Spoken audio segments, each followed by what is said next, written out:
Welcome to today's Vote Her In episode, featuring Ambassador Ertharin Cousin. Bi-weekly, this partnership between author and speaker Rebecca Sive and the Two Broads Talking Politics podcast shares with you stories of the movement to elect our first woman president and inspirational advice and strategy related to it.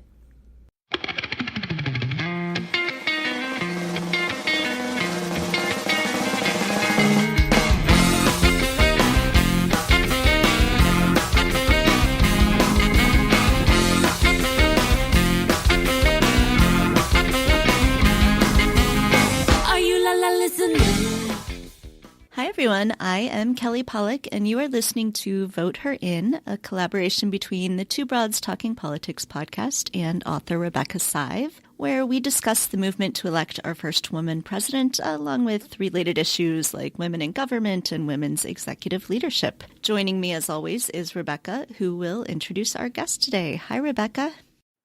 Hi, Kelly. I'm glad to be with you again. It seems like we've been doing a lot lately, which I totally love. And I totally love being here today with my longtime girlfriend. We won't say how many decades. Ambassador to the world, but Ertharin to her pals, cousin, who has been a distinguished leader across the world. She's going to tell us more about that, but started right here in Chicago on the West Side. And we thought for our listeners it would be really great to start with Ertharin sharing some of her personal story, because it's pretty wonderful, and not pretty wonderful, it's wonderful. Well, that's good.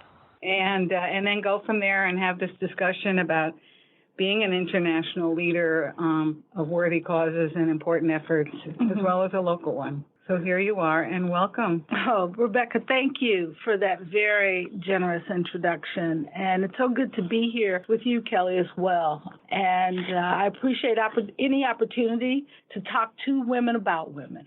So tell us about, I was thinking about it, and as you know, I wrote about a little bit about your story of becoming a political leader in my first book, Every Day is Election Day, because I really, really wanted to say to women, we all can do this.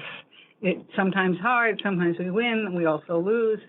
But if you could begin by just sort of sharing with us how you went from being a little girl on the West Side, and here you are, a big girl downtown, and downtown all over the world. A quick story. I was in London serving as U.S. ambassador, and had the honor to participate in an event at 10 Downing Street. Took pictures because it was the first time I'd ever actually gone through that door that says 10 Downing Street, and was getting on the subway headed back to the airport. And who do I run into at the airport in the subway? Reverend Jackson. Oh my goodness! And I run into Reverend Jesse Jackson, and this gets me to this story of who I am and where I started all of this. Right. And he looks at me. I have an entourage, literally, of people who have been working with me on this project, and they're from around the world.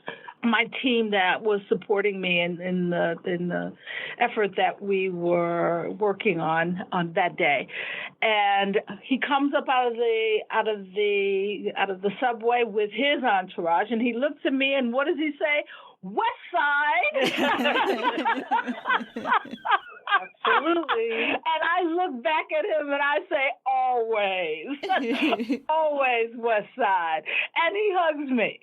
And what that says is that, I grew up on the west side of the city of Chicago in Lawndale, in a neighborhood that nobody ever writes anything good about. But there are some great people who we could talk about who've come out of this neighborhood. We're still connected in different ways to the neighborhood. And was one of the young people in the neighborhood who attended Catholic school and was part of the Chicago Archdiocese busing program. And as a part of the Archdiocese busing program, I was the only, we were black 8th grade girls to graduate. Uh-huh. Everyone else dropped out of the program. There was one male and one female who lasted to 8th grade. I was there from 6th to 8th grade, and then I went from there to Lane Tech High. Right. Where I was in the first class of girls to enter Lane Tech. After any longtime Chicagoan will know that the boys fought the gender integration of Lane Tech because it was one of those bastions of male superiority in sports, and they thought they'd lose that if they brought in girls. But I was in that first class of girls, and I was there for 4 years. Graduating from there, went on to Chicago, U of I at Chicago Circle campus. Right. Finished with a degree there in government affairs and criminal justice. And from there went to law school at the University of Georgia. You know, I say all of that as though it was smooth sailing. There was nothing smooth about it because, you know, I was the oldest of 4 girls on the west side of the city of Chicago with a mother and father who were committed to the education of their children, but raising us in the heart of the hood. And despite their strong influence in their lives, when I was 18 years old, I was pregnant. And most people would say that should have been the end for me. That I was 17 when I became pregnant, 18 when my son was born. But because I had these parents who said, what do you want to do? And at that point, I wanted to get married. I was going to drop out of school and get married. And my parents said, do us a favor. Go to college for 1 year. We'll help you. They made me work full-time at the post office. I worked nights at the post office, went to college during the day. I was a freshman in college during the day, and took care of my son in between. And I did it for a year, and I realized there was a big old world out there. Right. That I could lead in. So fast forward a few years, and we were talking about this earlier, there was I guess we're all now second wave feminists, something like that. And so sometime in the mid 80s or so, early 80s, when for those of you who may not know who he was, Harold Washington was elected mayor of Chicago, the first black mayor of Chicago. It was a revolution here, in case you're wondering how big a deal that was. And Ertharin and I and other women got together here, and we really started organizing politically on many of the same issues that women are still working on today. And for some of us, we stayed local. I would say I'm one of those. When the time came up, well, gee, do you want to come to Washington? I said, no, I'm staying here. But Ertharin then went on after a few years here to work for President Clinton. And then expanded her portfolio, particularly on the issues of hunger and food. Yes.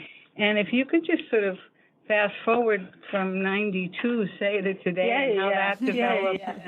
You know, you said it. We were women who believed we could change the world. And I look at young women today and say, unfortunately, we're still fighting the same fights. And we're fighting to protect what we thought we had already earned. And because of the work that we did and the relationships that were developed in 92, when Bill Clinton was elected president, we all worked on presidential campaigns here in Chicago at that point. And it was the first campaign we'd won. We'd lost a lot of presidential campaigns before that. He won. David Wilhelm was his campaign manager and then became chair of the DNC and offered me an opportunity to come to Washington to serve first as the research director for the DNC and then as deputy chief of staff. Went on from there to become the White House liaison for the State Department. I had studied international law with Dean Rusk. And because it was my avocation, I was always passionate, particularly about children and the law of the child and the rights and the human rights of women and children. So given the opportunity to go to serve as the president's representative in the State Department was quite fantastic. Did that for several years, and it was much like getting an LLM or a graduate degree in international law, because I was able to sit in on the meetings every day. I sat through Black Hawk Down and Somalia, and those were the times when he was during his first term. After his second term, I came back home and got married. You'll remember that. I was married for that short period of time. I thought about it on the way. That was a hot minute, right? That was a hot minute. She got married. And so I came back home and worked as vice president for Jewel Food Stores, doing, and I should say, just as a piece of background, and my family's always been involved in food. My dad owned restaurants. My grandmother owned restaurants. My grandfather was a farmer. We visited farms, visiting family as growing up, so always connected to food. So when I left to come back here to work for Jewel Food Stores, the Clinton administration appointed me to the BIFAD, the International Fund for Agricultural Development. So now it's like getting a graduate degree in agricultural development to go along with that international degree, while also working at a retail food store, learning everything about food systems and food transportation and the finances of food. I realized very quickly I was not made for inside corporate America, right. and became the executive vice president of what was then America's Second Harvest, which is now Feeding America, and that was at the time of Katrina. Right. And so I led our national philanthropic effort in response to Katrina. It was a sad period, but to see our country come together right. and have an opportunity to lead in that way. I thought I'd go out and start my own business and build public-private partnerships around issues related to food. And this guy named, who was our senator, right. named Barack Obama, met me at a party at Christmas and said, "Hey, I think I'm going to do this." I said, "Hey, if you do this, I'm there." And he did. He ran for president, and I became a senior advisor, one of the senior advisors. I was probably the seventh person on his campaign, right. And served as spokesperson to going to places that were never going to see Barack and Michelle, and spoke on their behalf all across the country. And I had worked for the Clintons, so it was very interesting times. And I made it very clear to my friends who were working for the Clintons, I was not opposed to her. I was just in support of him. And so we knew that at some point we were all going to come together. Right. And we elected him. We won again. And I was asked what I wanted to do. And right. the only thing that I wanted to do, because I'd served in Washington, was to serve as the U.S. Ambassador for Food and Agriculture. And he gave me that opportunity with her support. Right. And I was nominated by the president, confirmed by the Senate, and became Ambassador Ertharin Cousin, and represented the United States government before the Food and Agriculture Organization, the World Food Program, the International Fund for Agricultural Development, traveled around the world to support U.S. investment. The U.S. is the largest investor in the multilateral humanitarian and development food system. Right. And so serving as the representative for our taxpayers on how those dollars get spent for 3 years, and helping direct those programs. So that's what I did. And I did, in performing that work for 3 years, the opportunity to become the executive director of the World Food Program was put in front of me as a possibility, and the president, again with support from folks like Susan Rice and Samantha Power, said we want Ertharin, and they nominated me to Secretary General Ban Ki-moon. And I interviewed with him the day after Christmas, and he selected me. And I became the head of the world's largest humanitarian organization with 14,000 people serving 85 million people a year in 80 countries around the world, in some of the toughest places around the world. So I will tell listeners, take a look on the Internet after you listen to Ertharin here and get inspired. Look at some of the photographs of her work while she was at the World Food Program. I have to say, when I first realized the scope of it, I was kind of like sitting in my chair, holding on to it. But here you are, back at home, and Kelly, your thoughts, your questions of Ertharin? Yeah, so, you've worked in the executive branch and worked as an executive. So one of the things we're always interested in talking about is, we have increasing numbers of women in legislatures, but still haven't had a head executive, a president who's a woman. So what are some of the the thoughts you have, the skills, the observations that you've made about, what a woman can bring to executive positions and what the women who are running for president or any sort of executive position need to be thinking about. Sure. First of all, I believe right now we should have a woman president, but we won't have that conversation today. But I will tell you, I've had the opportunity to work with Angela Merkel, and to see a woman in that role where when she speaks, the world listens. And she speaks not just in her leadership capacity as the executive officer for Germany, but as the representative of women across the globe. And she understands that is her role and is comfortable in that space. And that's what is when women are not afraid to express their I don't want to call it vulnerability because it's not a vulnerability, but their strength that they bring to the office as a woman, but also recognizing that they represent the entire electorate. The world embraces that. Voters embrace it. And you look at the women who are running for president now, whether we're talking Kamala or Elizabeth Warren, we can name them all. But what I'm hoping that the electorate sees is that these are powerful, capable politicians who are women. And so the turning the narrative that she is a capable woman candidate to she is a capable candidate who is a woman. And the women presenting themselves in that way with that level of strength is what the voters want to see, what is compelling to them.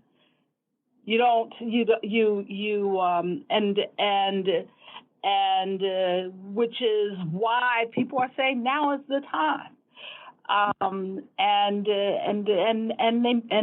are excited about it. I also, and I'll say something a bit controversial here. And would love to hear your feedback on it. But the only monolithic voting bloc remaining in the Democratic Party is African American women. Exactly. And that is taken for granted. Right. And not only must you run as any candidate, but I would say particularly to women. Talk to the sisters, because they're the ones in this primary election who make the difference on Election Day. So tell us what you think that Black women understand about the importance of this that other people are just not getting, at least so far. And I won't say there's something that they understand that others aren't getting. I think that there's a certain set of values that the Democratic Party has stood for. And where others have become disenchanted because of the failure of our party to meet those values, Black women are still saying this is still the best deal that we have going right now. Right.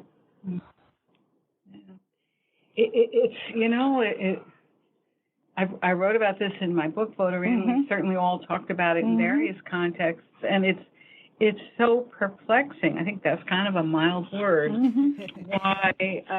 Why white women don't understand, or at least some white women, that the issues that these women candidates and the other Democratic candidates are putting forward are the issues they ought to vote on and support. And it seems like there's still a mountain to climb. And I wonder if you have any, insight on that, because if we're going to elect a woman president. In fact, if we're going to elect a Democrat, women of various backgrounds are going to have to coalesce and vote Democratic. Very much so. I see this around the world too often, unfortunately, where voters, period, particularly poor voters, tend to vote aspirationally as opposed to voting in their own self-interest. Mm-hmm. And we are not immune from that here in this country.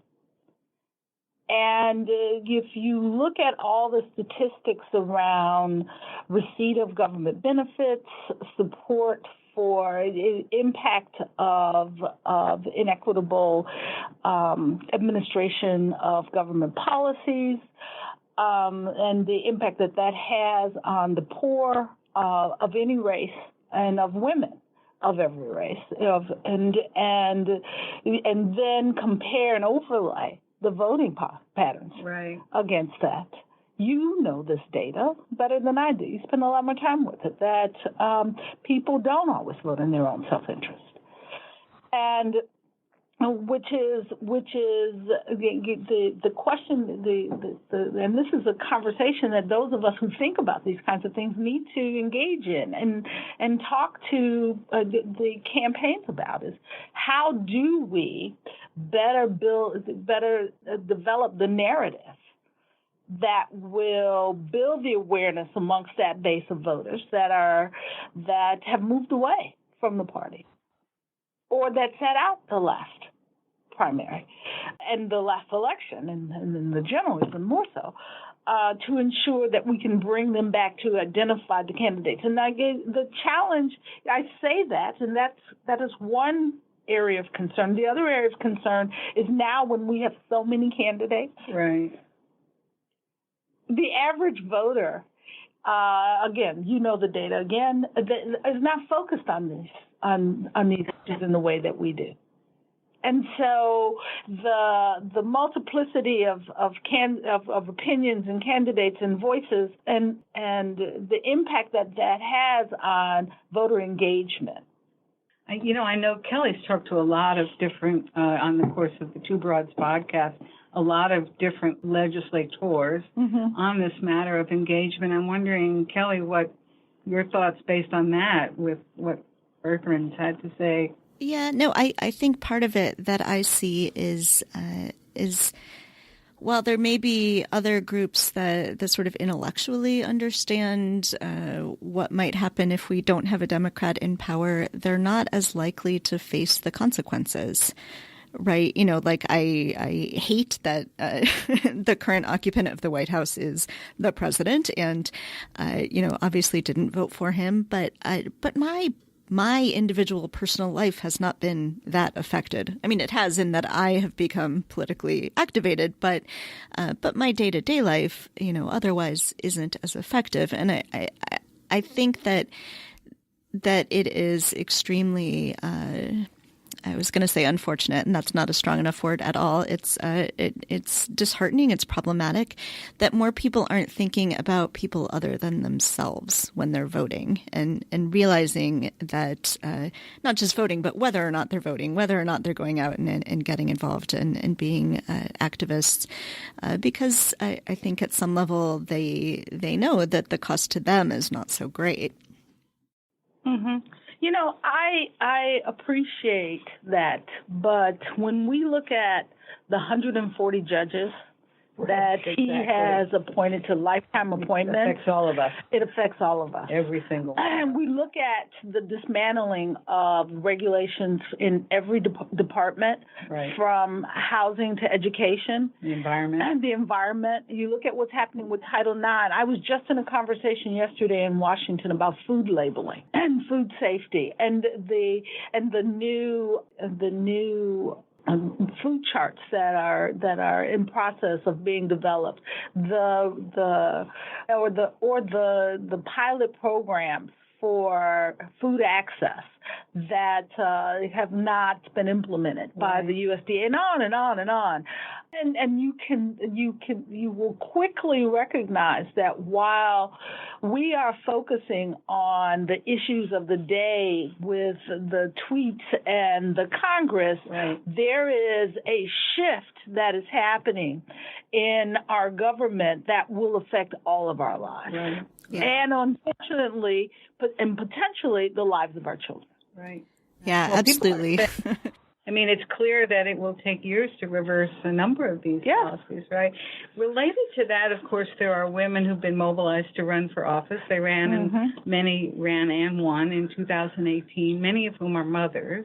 And you mentioned at the outset your own experience being both a mother and a professional woman, and a high-achieving one at that. Can you share some lessons learned, inspirational words for the moms who are listening who may be desirous of doing what you've done and becoming politically and civically active? One of the best lessons that I unfortunately learned through experience that I hope I can pass on in advice and help other women avoid is the desire of too many of us to try to be everything all the time. There's no reality to the superwoman who does it all alone. But there is the opportunity to do it all if you're willing to ask for help. A really good point. And there's no shame in accepting help from friends and people who love you. And surrounding yourself with a network of good girlfriends who babysit and make sure you don't have lipstick on your teeth. And and no, in all seriousness, who lighten the load.